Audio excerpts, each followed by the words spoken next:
I do have one quick scheduling announcement. Tomorrow afternoon at 12:30, the President will host Speaker Boehner, Majority Leader Cantor, and Majority Whip McCarthy for lunch here at the White House.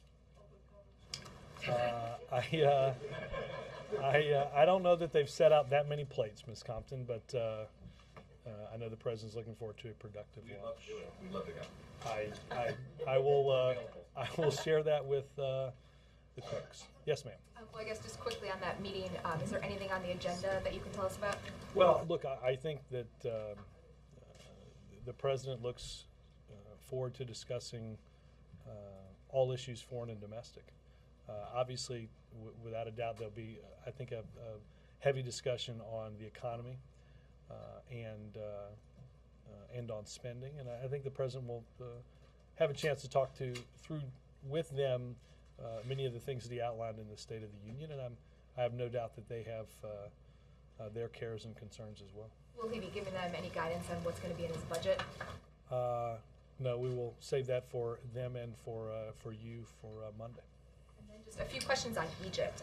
Is the President concerned that if Mubarak steps down ahead of September, that could undermine reforms in Egypt or hurt the chances of free and fair elections? If he steps down. If he steps down earlier than September. Well, look, who leads Egypt and who leads Egypt when is a determination that can only be made by the Egyptians. What we've talked about throughout this process, and what I talked about extensively yesterday, was not about personalities, but about a genuine and real process that leads us to those free and fair elections. A process that takes place without delay and produces immediate and irreversible results. Progress for the people in Egypt. I think there's a series of things that they have to do along the way.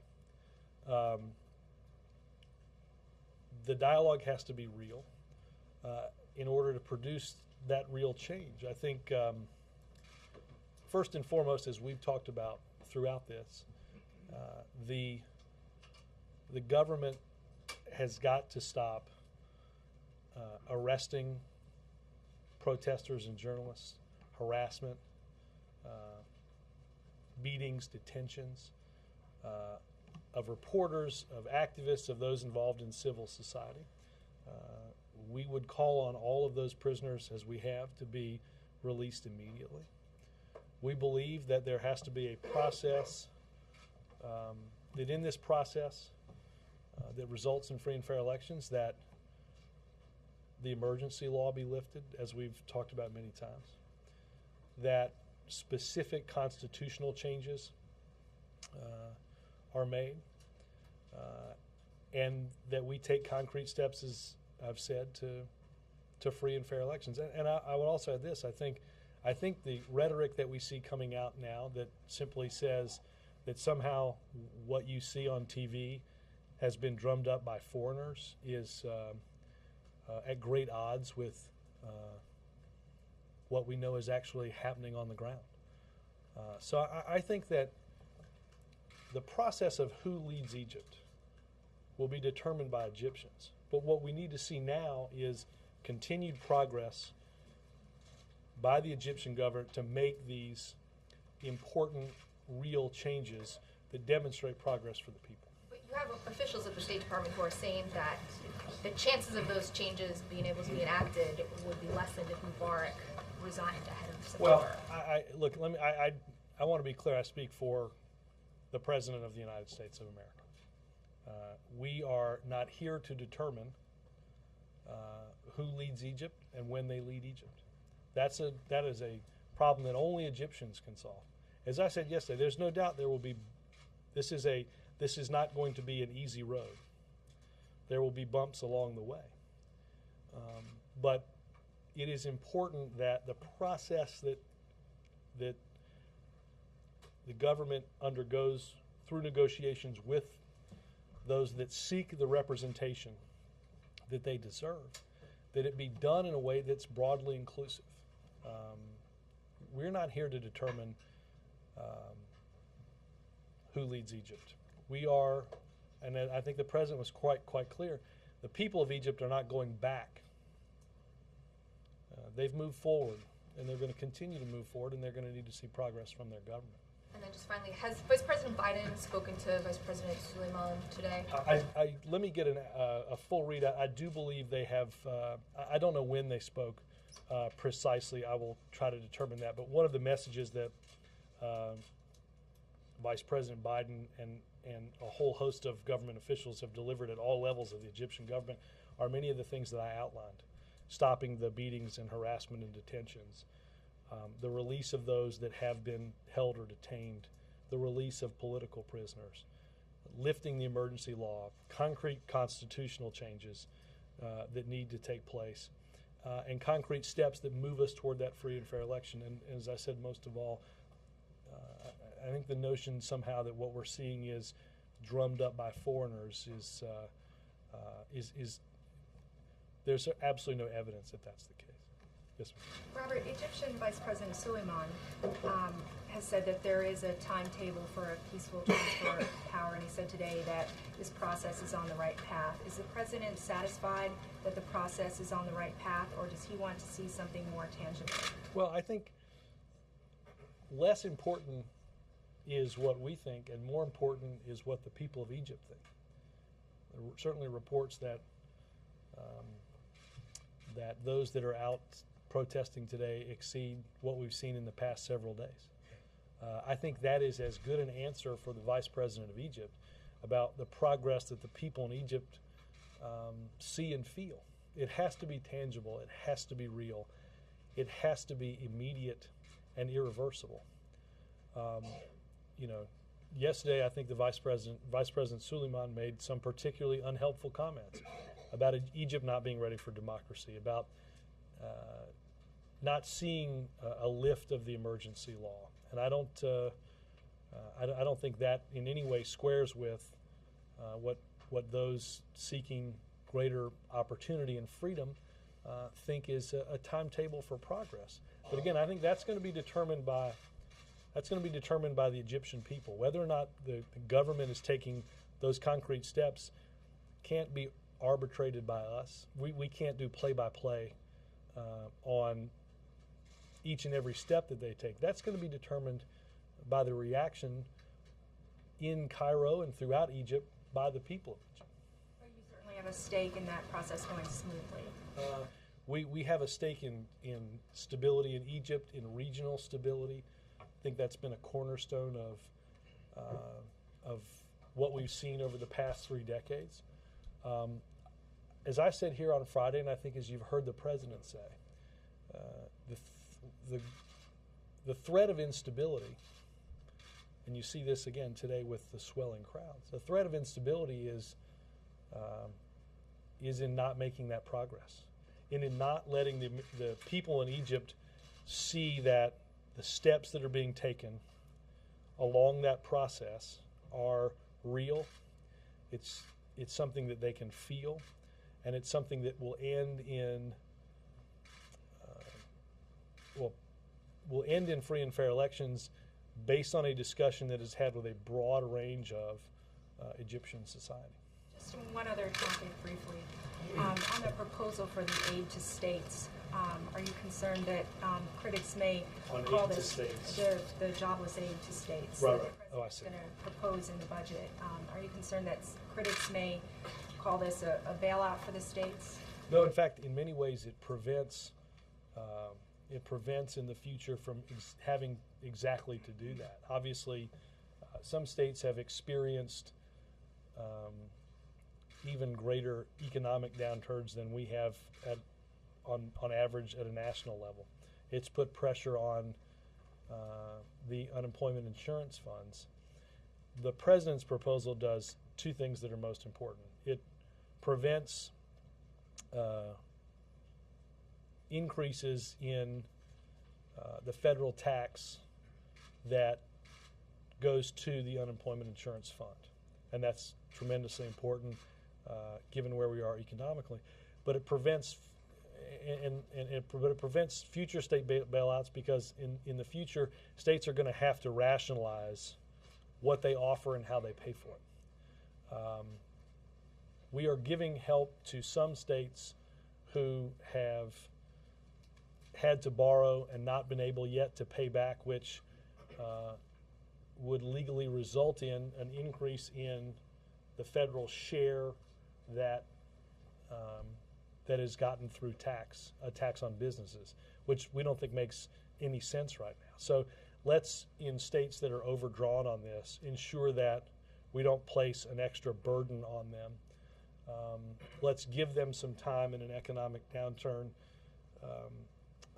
to have what they need to effectively meet the needs of those that are unemployed, and give them an understanding that in the future, as I said, they're going to have to rationalize what is offered and how they come up with the funds to pay for what is ultimately offered. Jake? The protesters, according to accounts from reporters on the ground, the protesters in Egypt, feel the need to keep protesting because they feel even if the drips and drabs of reform announcements keep coming from the Egyptian government, they fear that if they stop protesting, opposition leaders will be targeted and the Egyptian government will clamp down. Does the administration agree with that? Well, Jake, that's not for me to. As I said a minute ago, I don't think there's a lot of utility in our play-by-play of this. I think that the people that are expressing their desire for greater opportunity and freedom are going to continue to express that desire until the government takes the very concrete steps that I outlined a minute ago to address those concerns. And if they don't, then those protests will, I assume, continue. Again, I do think it is important, and I said this at the very beginning, Julie's question, which is we and have said this quite frankly throughout, the concerns that the people of Egypt have cannot, will not, and should not be addressed through violence. It shouldn't be addressed through beatings and detentions and the like. And I think the pressure is only going to be lessened and the demands for greater freedom met through a concrete process. But the administration, even though obviously you're not dictating what Egypt needs to do, the government has offered guidance and suggestions as to what the Obama administration thinks would work well and what needs to happen, although you're not dictating anything. And one of those suggestions has been, you said from the podium that transformation process or transition process cannot start in September. Others in the administration have said that they have concerns about anything being rushed because you can't just go to a democracy in 60 days, and also a fear that the Muslim Brotherhood would arise in the vacuum. Let me just ask the question, which is, if we're saying 2 months is too soon and September is too far, what exactly kind of timeline would the administration like? Well, what's the understanding that you're not dictating anything? What kind of suggestions are you making? Well, I think we should understand a few things. First, Jake, is that I guess I would reject the notion of there just being two answers to this, right? And in the sense that I think you have seen and heard the government of Egypt, as well as those seeking greater recognition and freedom, they've all acknowledged that there are some real and genuine constitutional changes that need to be made before we can have free and fair elections, right? So right now, in order to qualify for the ballot, you go through a process of getting those in Parliament, elections that we criticized, to basically sign up and bless your candidacy. Well, you can understand that those that are seeking greater freedom might not think that's the best way to get to free and fair elections. So I think the notion that you either that what you had, which is September or immediately in terms of all of these changes, I don't think that's necessarily the case. I think that's what I'm saying. What are you? I'm asking. What I'm saying is there has to be a dynamic process to meet and address many of the concerns and the grievances, to set up a system where the world will watch an election that we all agree is free and fair. What timeline that takes, I think, is not for us to determine. But unless or until those that are seeking to have their grievances addressed, until they believe that that's actually happening, the pressure is going to continue. That's why we've continued to advocate for a genuine process of negotiation to see this through. And lastly, in his interview with ABC News, President Mubarak said that he told the president that he didn't think he understood, that President Obama doesn't understand Egyptian culture. Did Mubarak say that, and what did President Obama say back? I wouldn't read out what the specifics of the call. I think obviously the president and the administration have respect for what Egypt has accomplished over 3 decades, and what President Mubarak has accomplished. But I think what is clear is what the president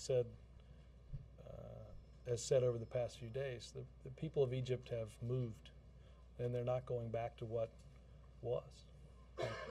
As you track the progress on the ground in Egypt, what can you look at today that's different from yesterday? Again, Dan, Progress being made. I do not want to be the just as I'm not going to be the arbiter of what freedom of speech is in Egypt. I don't think it makes sense for us to be the arbiter for whether today meant good progress or whether today was enough progress. I think that the world, quite frankly, understands what needs to happen. We've enumerated some ideas, many of which I just said, that would demonstrate to the Egyptian people that a process that is serious, immediate, and irreversible is underway. And that's a process that must continue. We've got a long road to go to get to free and fair elections. But the president yesterday talked about progress in those comments. Well, I think what the president alluded to, and I think what many have alluded to, is the fact that there is the beginning of a process to do that. Okay, but setting up and having a process to do that is just part of it. Now we've got to see some, and you heard Vice President Biden say over the weekend in his readout that we need to understand what the arc of this is, and we need to see, as the Egyptian people do, most importantly, need to see progress along that arc. Has the president gone to his intelligence community and sort of pressured them to take a look at some other hotspots, perhaps, to see if something like what happened in Egypt could be at risk of breaking out in other countries? Without getting into specifics on intelligence, obviously the intelligence community provides daily an update on what it sees happening in countries both in the Middle East and throughout the world. But has the president applied more pressure now to say, hey, I need you to go and take a look at this in a much more focused way? The premise of your question is somehow that hasn't already happened. Robert, you said earlier that it's not about personalities, but then you specifically talked about Suleiman and said that he made some unhelpful comments. So if you've got a personality in there who is not helping and in fact maybe hurting the process, it is about personalities, isn't it? Is he the right person for this job? I think people have unnecessarily looked at what some people have said to believe that we've determined who should be the next leader of Egypt and when that leadership change should happen. That's not for us to determine. That is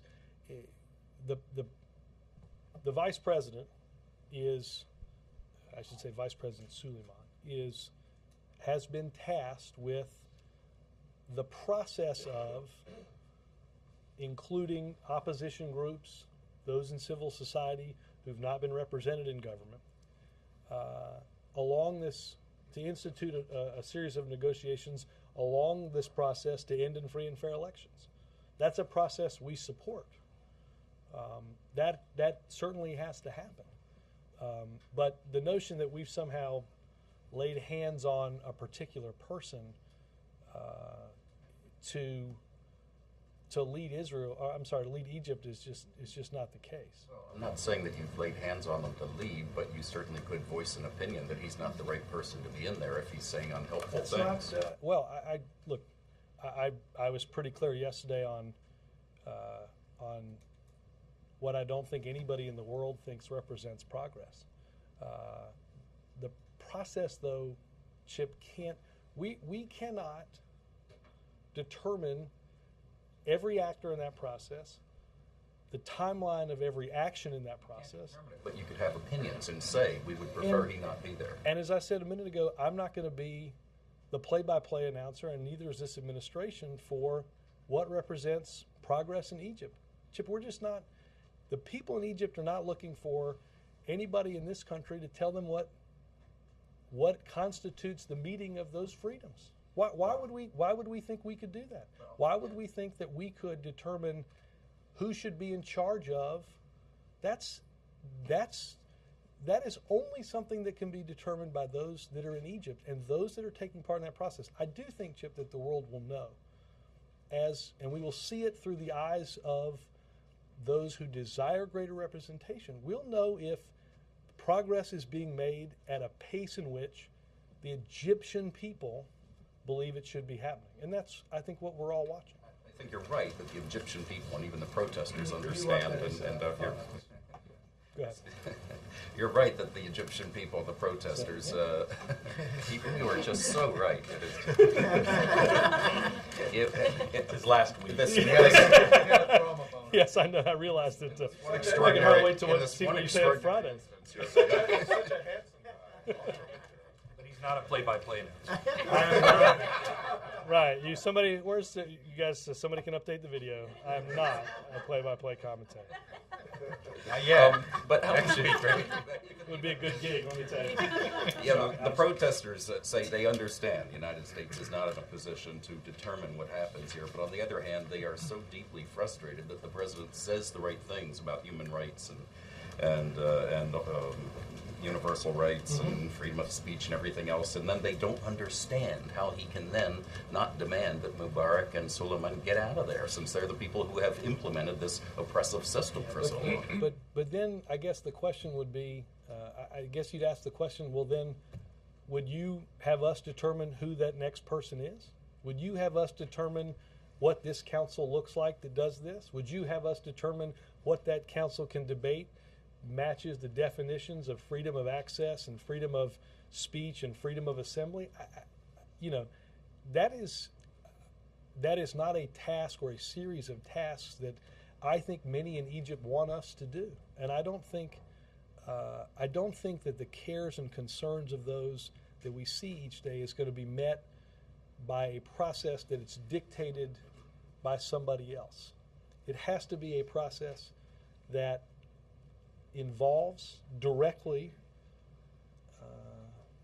the Egyptian people. And again, we will see, based on what happens with those that continue to protest, whether the pace of what we all understand needs to happen, what the government of Egypt is acknowledged needs to happen.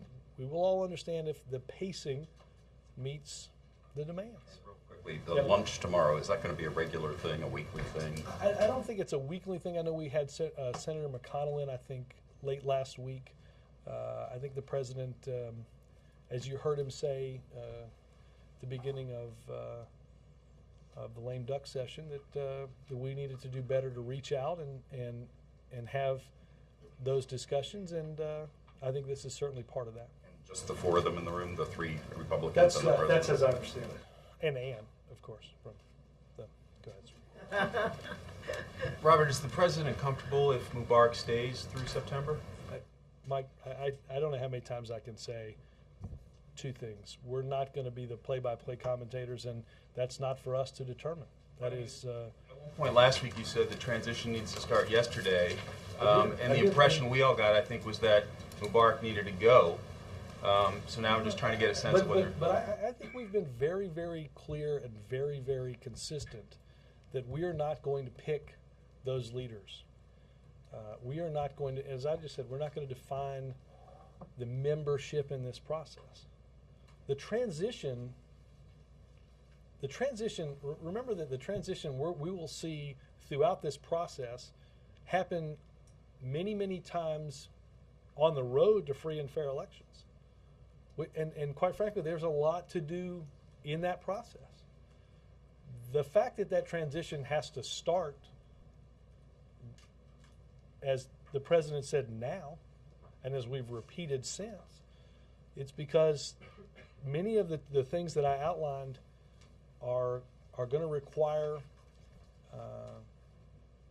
those discussions and those negotiations. So it is again, it's not up for us to determine the personalities and who's going to lead and when they're going to lead and when they're not going to lead. That's the job of the people of Egypt, and that's the tough work that's involved in a democracy. Last crack at it. Does the White House believe the protests will stop? That the protests will stop as long as Mubarak is there? I think that you will continue to see those exercise their great desire to be recognized and to enjoy the freedoms and opportunities that they wish to. I think you will continue to see that unless or until the process of an orderly transition that is broad-based begins to show immediate and irreversible change. I think that's what the Egyptian people want, and I think that's what the world is waiting for. Quick follow-up based on the O'Reilly interview. He said that he did not raise taxes. A taxpayer group says, in effect, he has raised taxes on a couple of things. He's also cut taxes. I'm wondering, do you guys disagree with that assessment? I've not seen what the group has said. I would note that I think the Congressional Budget Office released figures yesterday that show that for the third consecutive year, the American people are paying less in taxes than they did during the previous administration. Chuck? Is it fair to say that our policy towards Egypt is forever changed? Well, let me give you a broad answer to this, Chuck, because I think obviously we want to see the continued robust partnership that we've had, the stability in the region and around the world that that partnership has brought. I think Egypt has forever changed. I think that what the president said, well, I think, look, again, I don't want to get into hypotheticals about what things look like in a year or in 5 years. But I think there's no doubt that what the president said, that Egypt is not going backward. I think what we've seen transpire over the past 10 days has been nothing short of remarkable. I don't think that anybody, we have, other administrations have called for the type of change that you're seeing now. It's happened in a very, very short period of time, but it is, when you look at the size and the scope of the announcements that have been made, it's astonishing. I guess when does our policy change towards Yemen, towards Saudi Arabia, towards Jordan? When there's a groundswell like Egypt? No, I think let's be clear, because this was the case when the president talked to the president of Egypt several weeks ago about what was happening in the Middle East. He reiterated our calls for the government of Egypt to institute the type of reforms that we have long thought needed to be instituted. We are now actively, after there were protests, we as a U.S. government actively got involved in trying to push them across the finish line. No. So we didn't send Ambassador Wisner? I mean, and we wouldn't have done that. But we're not sending an ambassador to the King of Jordan. Hold on. You've now generalized across the sweep of the entire Middle East. So let's try to get this. Let's go backwards just a tad. We have in Saudi Arabia and in Yemen and in many of the countries that you discussed, talked to them, as our administration and as previous administrations have, about greater access to freedom, greater access to freedom of speech, assembly, all of those things. Well, our position on bringing democracy to the Middle East and bringing greater freedoms to those people wasn't developed as a result of what happened in Tunisia or what we've seen in Egypt. Ambassador Wisner went with a specific message and a specific conversation and to report back. Okay, that was an instance that, based on the fact that we were seeing rapid change, but the broad notion of what we want to see happen in countries in the Middle East and throughout the world is shaped by the values with which we started our country. But what happened in Egypt spurred your administration, the administration, to get more active in the situation in Egypt. Is that now going to forever change, or is the administration planning to get more active in Yemen, planning to get more active in Saudi Arabia, planning to get more active in Jordan? Or is this just you wait for a groundswell? No, I think you're generalizing broadly. Obviously, we have a team that monitors and works through a whole host of bilateral relationships, because many of the countries that you just mentioned, we have very important relationships with. But and look, as events dictate, we will respond to them. I just don't want to generalize across countries. I think what's happening in again. Have to happen before we change our policies in another country. I have throughout this, as we've spoken about our universal values, I think it's important not to generalize across a platform of countries that, again, as I've said, may be at different stages in their own political development. Earlier today, you guys sent out basically, I guess, a position on you want Congress to reenact, to continue the powers that you have with the FISA courts and some of these parts of the Patriot. How do you assure supporters of yours who didn't like the president's decision in 2008 when he voted for these changes in the law that gave these expansive powers? How do you assure them that they're not being abused? Well, first and foremost, the reason they get to monitor this. There's FISA courts to do that, and I think this was a debate that happened in 05 and 06 and 07 and even in 08. That there were some that wanted to do away with FISA warrants and the court system that, and as the president said, it is important that we have a mechanism that watches the watchers. That is in this instance an important aspect of what the judicial branch does. When does the public? I mean, at some point, did you allow some sort of scrutiny on this outside of? Well, again, I think that the role in government to do that is through a very specialized set of developed courts in order to ensure that what is done meets the law. You want no changes in the law at this Again, point? I think obviously this is there are important activities that need to be reauthorized, and that's what our focus is. The president voted yet in Chicago? The president requested, as the First Lady did, requested an absentee ballot. I do not know. I do not know if that has been filled out, but I can put that on the list. Laura, and then on the unemployment insurance proposal, are you at all concerned that this is going to be read as an increased tax on business at a time when the administration is working hard to mend its relationship with the business community? No, because this specifically, this policy, if enacted, would prevent further federal tax increases, would help states make up for the shortfalls they have and give them time, as I said, to rationalize what they offer and how they pay for it. In other words, you have in 2011 and 2012 and parts of 2013 the ability to make the type of structural changes that a state would need to make in order to ensure that, again, what they offer and how they pay for it, that's met up so that we can do this responsibly.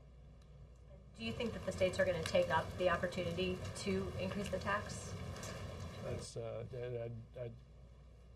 I think what you have to understand, what we think has to happen in those out years is that you cannot continue to offer something at a state level, right, that is not ultimately supported by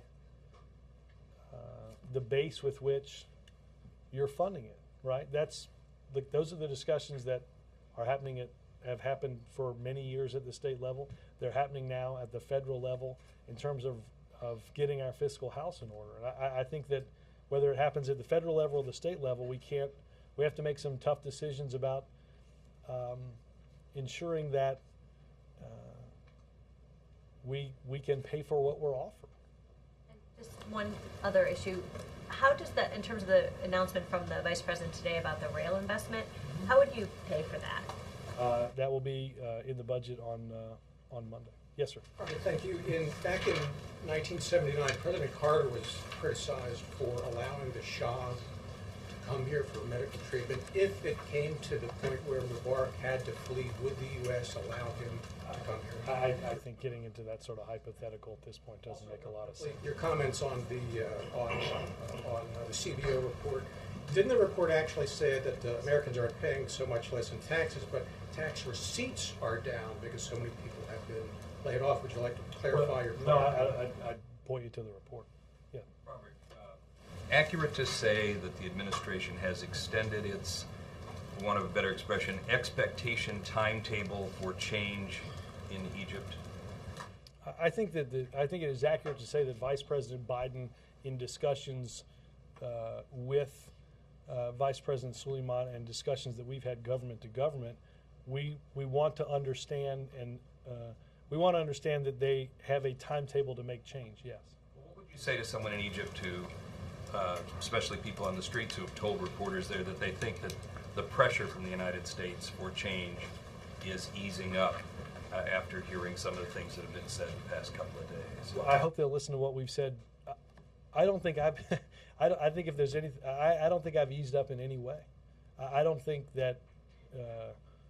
I don't think what we've said. I don't think what the president has said has in any way eased up on what we need to see. I said that the transition should begin yesterday, when I was asked the day after the president spoke and the day after President Mubarak spoke. And I think, again, you're going to continue to see pressure within the people of Egypt unless or until the process makes those type of changes. So I think that we have enumerated the universal values that we believe everyone should have. And I think we have been clear in making sure that the government of Egypt understands that they have to take those concrete steps. Where do things stand on the aid review? No different than when I mentioned it, I think a couple of Fridays ago, which is we will monitor the actions in response to what is happening in Cairo and in Egypt and make determinations as to whether that would affect our aid, and that we continue to monitor that.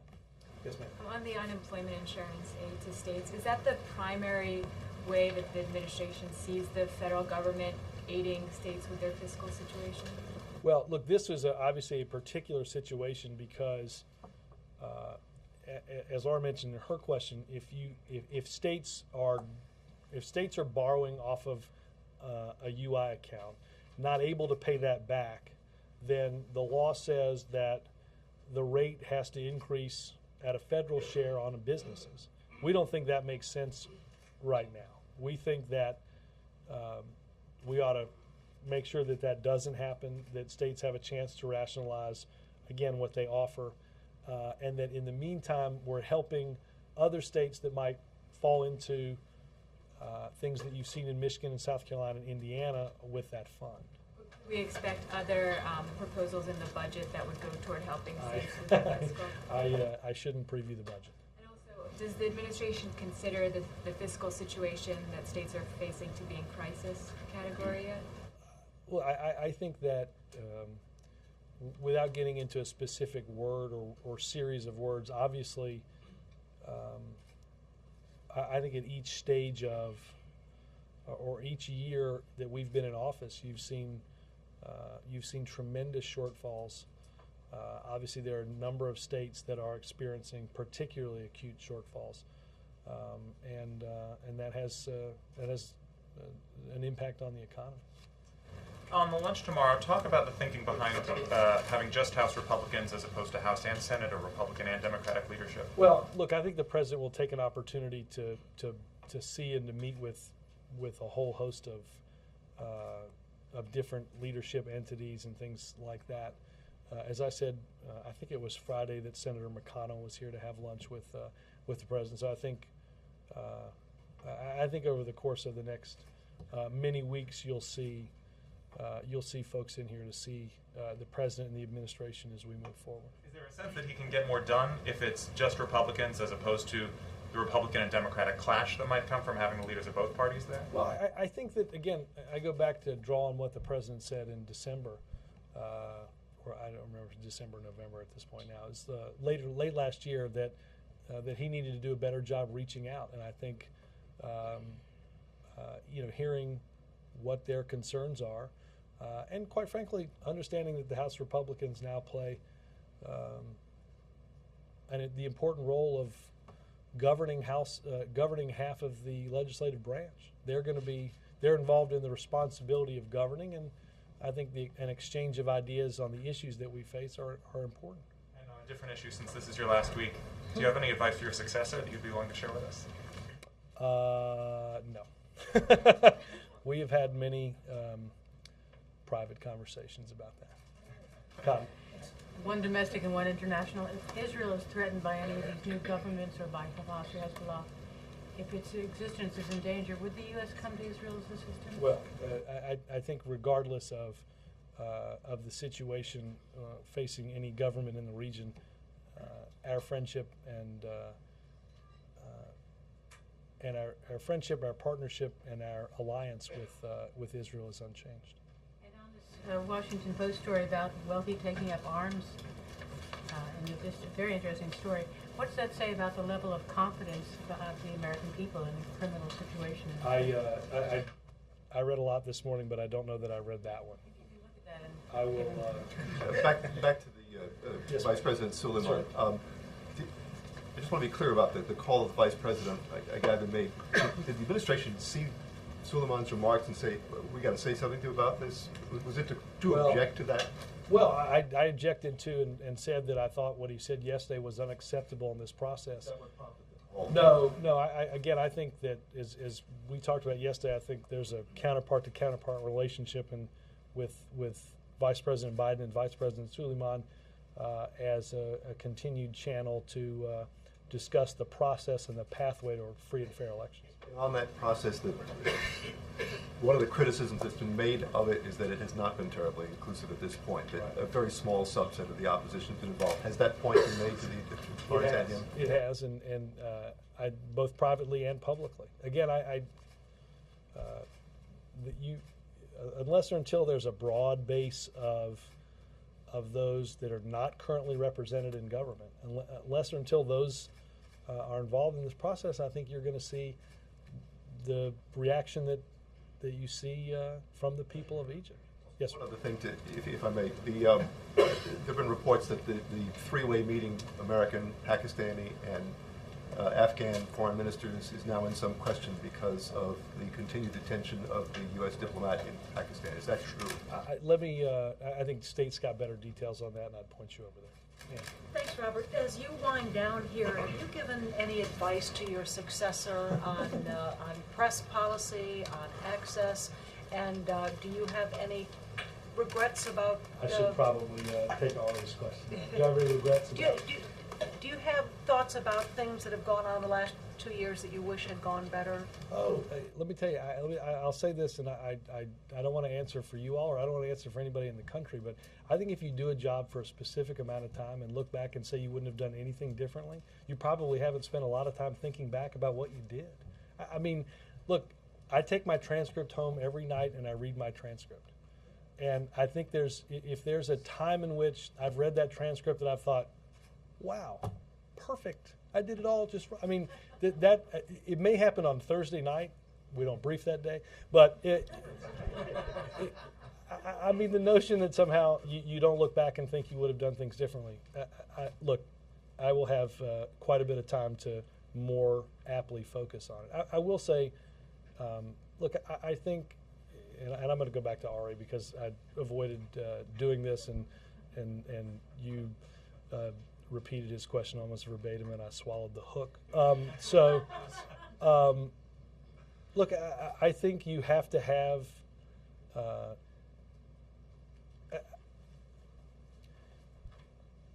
We've discussed in pretty broad detail and in great depths the situation that's transpiring thousands of miles away. This is when things like that happen. It's more than just. This is more than just a conversation that is happening between this side of the room and this side of the room. It's happening, and people are watching it not just throughout this country, but throughout this world. And your questions and my answers are being translated in languages that are spoken in continents far away. I think it demonstrates the importance of a strong freedom of the press, a sharing of information. I think the reason that we can speak about the universal values that we hold so dear, and we can speak about it halfway across the world, is because it's something that we think is so tremendously important. Have you given advice to your successor? That was Ari's question. We have talked a lot about. I'm not going to share that advice. I'm going to let that counsel remain private. But Jay and I have talked a lot about the importance of this job, and I don't mean that as a personal thing. I mean, this will long outlive in a country like this. It will long outlive the personality of myself, just as it long outlived the personalities that came before me, and will long outlive who comes next. Yes. Have you written your note for the flight jacket yet? I'm not going to share that. There was based on what you're saying here today, there was a story in the New York Times a few days ago that said that the United States was involved in discussions with the Egyptians to have Mubarak turn over power immediately. Is that story incorrect? I'm not going to get into conversations that are had between our government and theirs. You've been pretty clear that the United States is not supposed to be getting into when Mubarak should leave, and suggested very strongly that we have not tried to get him out immediately. Have discussions like that taken place where we are pressuring him to get out?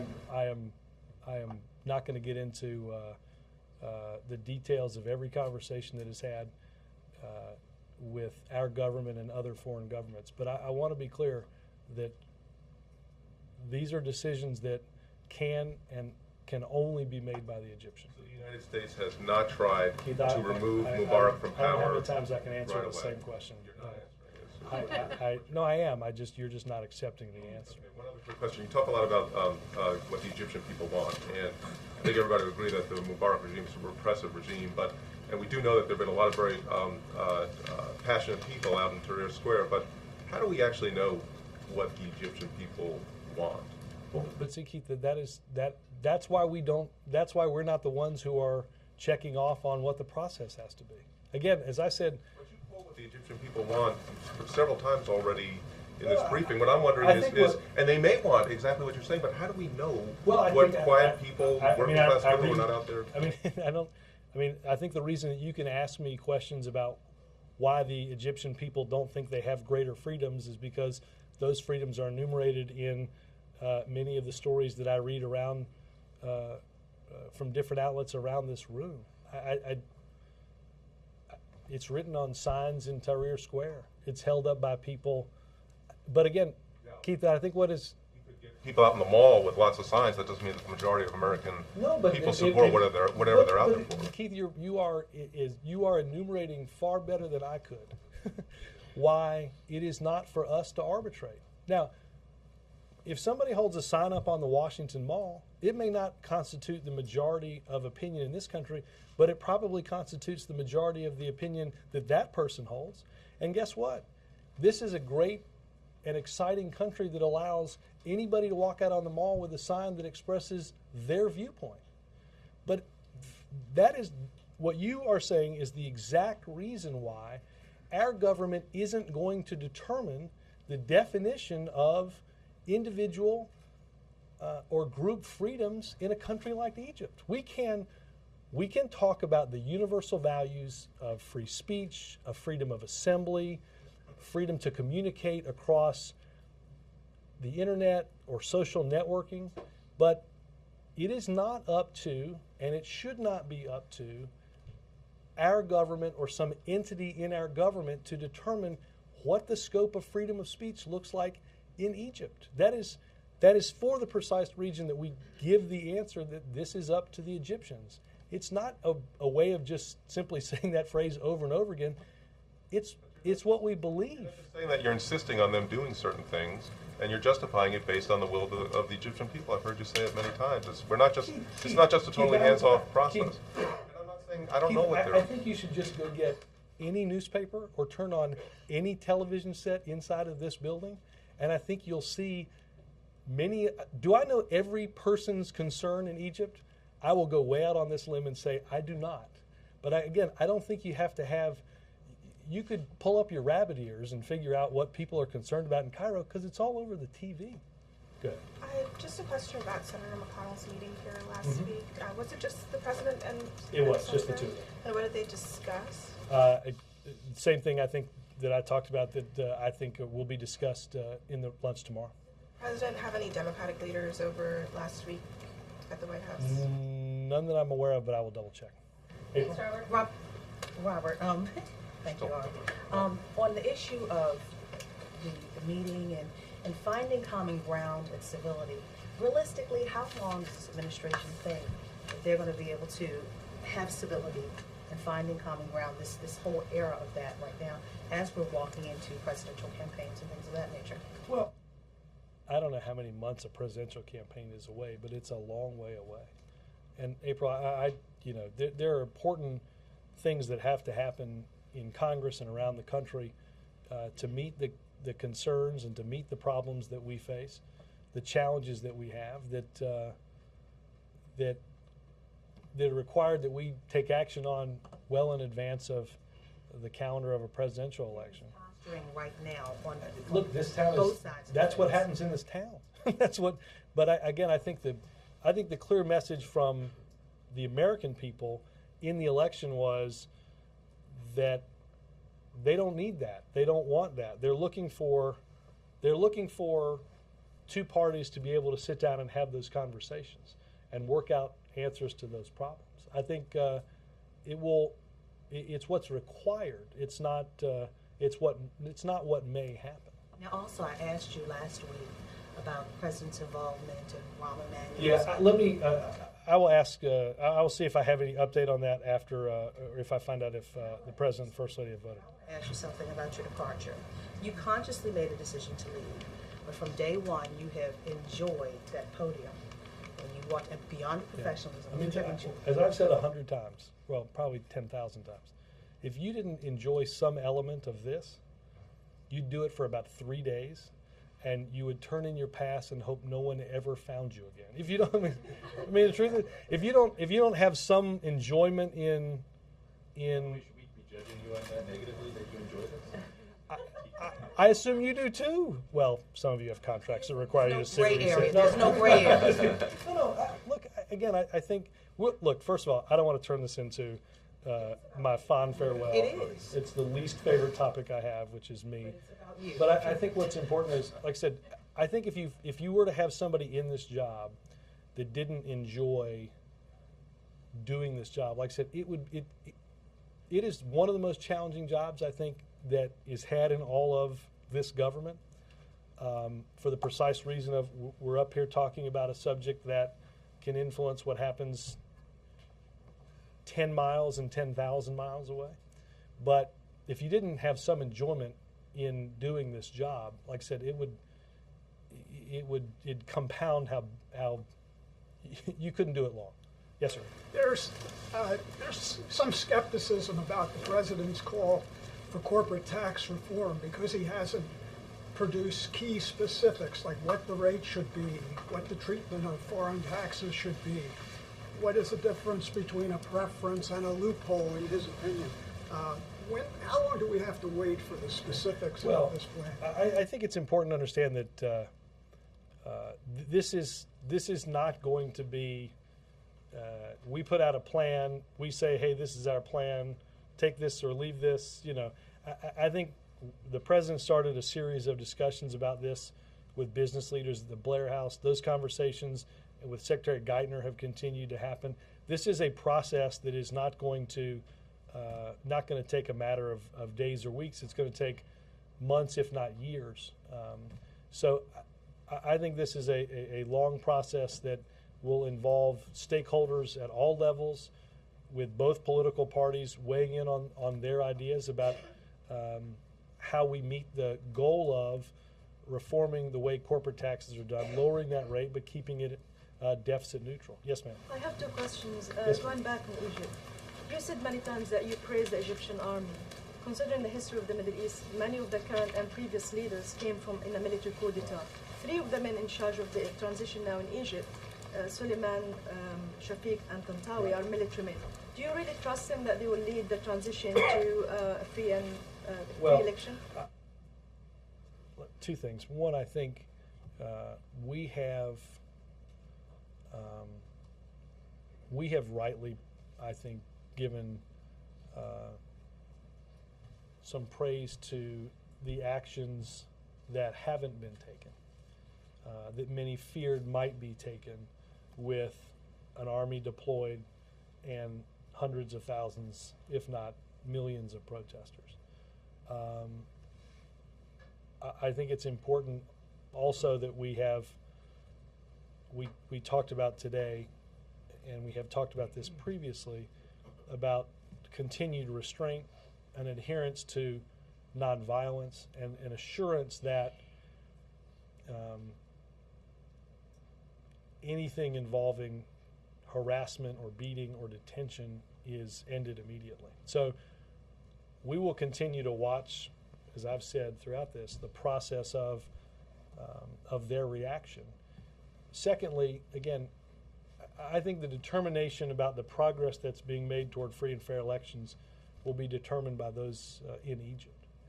Okay, I'm just going to go on to the second question, which is the British Foreign Minister, William Hague, said today that this is time for the U.S. administration to take a bold step in the Israeli-Palestinian peace process, considering what's happening in the Middle East. Is this something that the president is considering now? Well, look, I think the president has, and this administration have been, from day one, actively involved in seeking a lasting peace between Israel and the Palestinians. And we understand and we know that a lack of involvement by this country is not likely to produce the outcome that the world hopes for with peace. Only through active engagement and involvement can that happen. We have, and we will continue to do that. But just like in this instance, we cannot construct or force on those two entities something that they're unwilling to take steps to do themselves. Thanks, Robert. You started off by calling for the arrest of journalists to stop, and our own reporting shows that the military police was involved. Do you still think the Egyptian military showed professionalism, impartiality, and restraint? I would refer you to what I said a second ago, which is obviously the restraint that we saw in Tahrir has been important. Without getting into who may or may not be involved, any involvement, look, the government of Egypt has a strict responsibility to its citizens to assure their safety and security, to ensure that they are able to exercise their right to protest in a peaceful way. And that goes for foreign journalists who are there to cover that story. I watched yesterday a couple of interviews with two journalists from Fox that, I mean, the pictures were hard to watch. The after effects several days later of whomever that was, beating, detaining, harassing those reporters, and that has to stop regardless of who is either in charge of or involved in that. Sam? Can you just tell us real quickly why the president's meeting with McConnell wasn't on the public schedule? I'd have to check. I don't know the answer. Sam? There's been talk on the Hill about reopening up the individual mandate in healthcare legislation. How firm is the president and the administration's commitment to that provision, considering that at one point in time he was not supportive of it? Yeah, Sam, the president had to make a conscious decision about how to ensure that the legislation would prevent the problem that we've seen with free riders. In other words, people that never think they're going to get sick and don't get sick, but they get hit by a bus and show up at the emergency room, and then they charge us basically to pay for it. The protections that we will have as part of this law that are derived from ensuring that it's not just a certain segment of the population that's covered, but that everybody has coverage, is an important foundation in this law. The president supports it. We've gone to court to maintain it, and as the president has said, we will work with those who want to see improvements in this law, regardless of policy. I'm sorry, regardless of party. But we believe that individual responsibility is a foundation for this. Another provision that can do what that provision does? I think if we thought there was a better way of doing it, we would have done it that way. George? I just wanted to follow on Abby's question on the topics that came up with Senator McConnell. There's one topic that wouldn't come up with the House leaders. Did the president raise the issue of judicial confirmations, and are we going to see any further push by the president? Let me go check on that right now. Yes, sir. Thanks, Robert. Back to Egypt. Has there been a certain amount of soul searching and reevaluation in the administration about how to deal with undemocratic governments that are nonetheless helpful to the United States? Well, look, we have important, as I said earlier, important bilateral relationships throughout the world. We cannot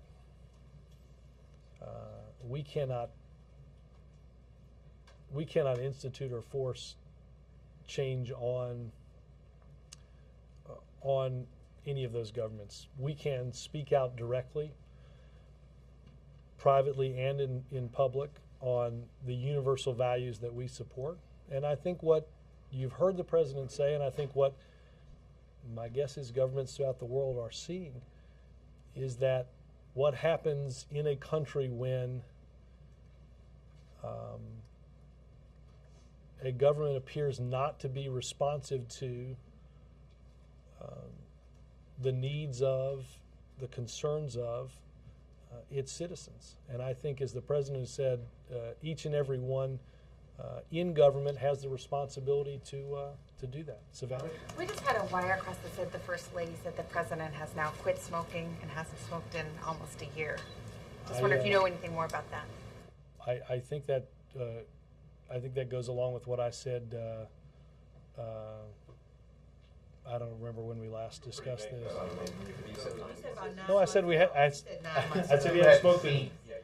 No, I said he hadn't smoked in 9 months. Do you know what helped him finally kick the habit? I don't doubt that the First Lady and no, I don't mean that in a funny way. Marvin has quit. I have not, and hold on. Marvin doesn't smoke. Eugene Kang. Eugene, I hope you're still not smoking because I just mentioned you. There are a number of people that have decided not to, that have decided to make that quit. I think, look, I will say this. They did it around the same time. I will say this, I think, and I didn't mean to be, I didn't actually mean for what I said about the First Lady to be humorous as much as I think that when somebody decides I think when somebody decides to quit smoking to try to overcome the physical addiction that they have, they do it not just because they want to, but because others want them to, and because others around them give them the type of encouragement that they need to break what is a tough habit to break. All right, thanks, guys.